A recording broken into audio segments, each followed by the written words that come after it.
Hello everyone. In our last video, we have discussed about a new physical quantity known as capacitance. To brush up our concept, let's go through the following questions. First, what is the circuit element that provides capacitance? So that element is known as capacitor. What is the function of the capacitor? It stores energy in the form of electric field.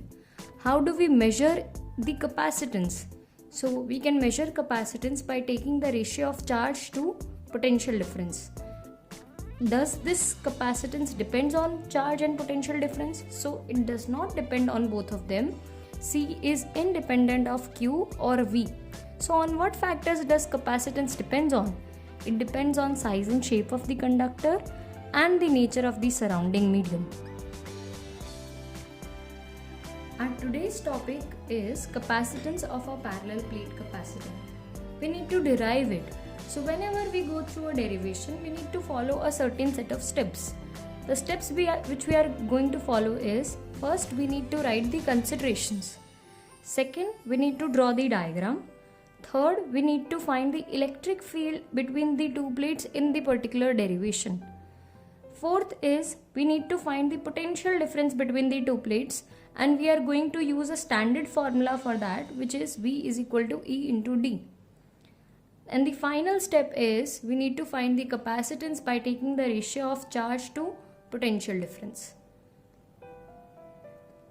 Following the first step, first the consideration of this particular derivation is, we are considering two plates having surface charge densities plus sigma and minus sigma respectively. The cross-sectional area of the plates is taken to be A, and the separation between the two plates is given by small d. So these are the considerations which we are going to take. Our second step is to draw the diagram, which we have already done. Over here we have drawn two plates of surface charge density plus sigma and minus sigma respectively, which is separated by a small distance d. The area of the plates is taken to be A, but since it is in 3D, we won't be able to visualize the area of the plates. Our third step is to find the electric field between the two plates. To do so, we will use the concept from chapter 1, where we have already studied about electric field between two plates. What we have done over there was, we divided the complete region in three parts. Region 1, Region 2 and Region 3.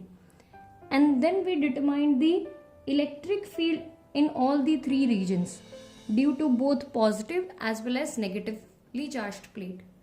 So to find electric field due to positively charged plate, we will draw the diagram. We will draw the directions of the electric field. Electric field due to positively charged plate would be directed radially outwards.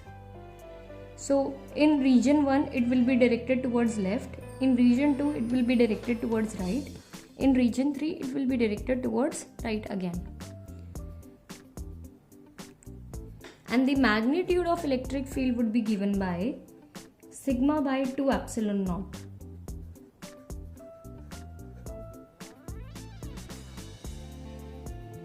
So in all the three regions, the magnitude of electric field is given by sigma by 2 epsilon naught from first chapter itself. What we have missed here is the direction. So if we write the direction of the three electric fields, it would be minus I cap, here it would be plus I cap, and here it would be plus I cap again. Electric field due to minus sigma is directed radially inwards. So in all the three regions, the direction of electric field would be as such. Here it would be towards right, here it would be towards right, and here it would be towards left. And the magnitude of electric field would be the same, that would be sigma by 2 epsilon naught. Direction here would be I cap. Electric field due to minus sigma is again equal to sigma by 2 epsilon naught. Direction here would also be equal to I cap. And electric field due to minus sigma is equal to sigma by 2 epsilon naught minus I cap.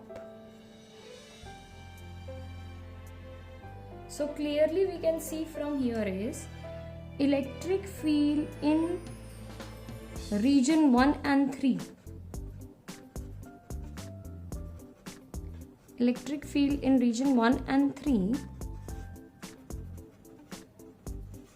would be given by E1, which is also equal to E3, which is equal to the vector addition of E due to plus sigma plus E due to minus sigma. If we add both of these electric fields, we would get sigma by 2 epsilon naught I cap and sigma by 2 epsilon naught minus I cap. The net electric field in both the regions would be equal to 0. But seeing the case in region 2, electric field in region 2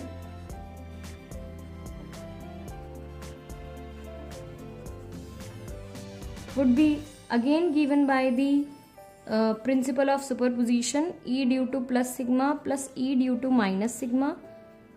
Here both the electric fields get added up because they are acting in the same direction. Sigma by 2 epsilon naught I cap plus sigma by 2 epsilon naught I cap. So answer would be 2 sigma by 2 epsilon naught I cap, which is ultimately equal to sigma by epsilon naught I cap. So the electric field between the two regions is sigma by epsilon naught I cap. So the electric field between the two plates is given by E is equal to sigma by epsilon naught. Our fourth step was finding the potential difference between the two plates. So potential difference was supposed to be given by E into D. So it would be sigma D by epsilon naught. And the capacitance of the capacitor is given by Q by V. So Q upon sigma D divided by epsilon naught. As per the definition of surface charge density, sigma is equal to Q by A. So it could be written as Q divided by A into D. When we see this particular formula, what we can do is cancel this Q in the numerator and the denominator. What we would get is C is equal to epsilon naught A by D, which is the capacitance of the parallel plate capacitor. Here epsilon naught represents the permittivity of the free space, A represents the cross-section area of the plates, and D represents the separation between the two plates. So our conclusion would be C depends on area of the cross-section of the plates, it depends on distance between the two plates, and it depends on the permittivity of the medium, or we could also say the nature of medium. It depends on the three factors.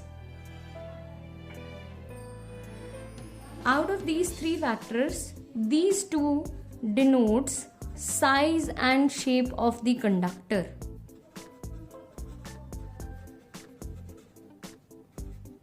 And this denotes nature of surrounding medium.